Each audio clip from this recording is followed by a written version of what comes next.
Shalom. One of the sensitive issues of our generation is divorce. We all get into a relationship hoping that it's going to last forever. And one day, unfortunately, it could happen to anyone. We discover stuff that we never expected. Life runs at a pace which is so quick that many times, if you're not focused on your marriage and you're not focused on investing in your relationship, very quickly you can drift away without even noticing it. And suddenly, you find yourself 10 years married, looking at your spouse and understanding that it's not going anywhere. What does the Torah say about this? What are you supposed to do in that time? Is divorce a solution? Is there a way to be able to grow and to learn some deep lessons from that type of relationship? But what happens when you're the only one that really wants to make an effort? Then it becomes very difficult. In order to be able to manage a relationship, you have to be two to invest in that relationship. Unfortunately, the amount of divorces has climbed tremendously in the last years. Not only in the world, but even in the Orthodox Jewish community. How to get divorced the halachic way, the way which is peaceful, which is harmonious, if that's possible, where at the end, the big sacrifices are our kids. How do you do it in a way which is honorable?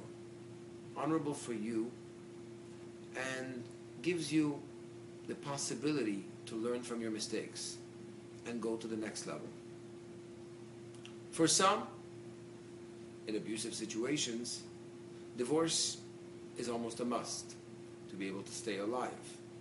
For others, there's always a possibility to fix. And for many, divorce is the beginning of a new life. But unfortunately, you know the way God sends us messages. It's always with another person in another city. When a person loses his job and he's in California, and then he loses his job when he's in New York, and then he loses his job when he's in Florida, you don't say there's a problem with the job. All the excuses are nice and dandy. You say there's a problem with a person that he needs to fix. If divorce was permitted, it's because man needs to be able to learn from the experience that he just lived. Why did you make this choice in the first place? What is it that you need to change and transform inside yourself in order not to make that mistake again? Unfortunately, these are points that we often forget.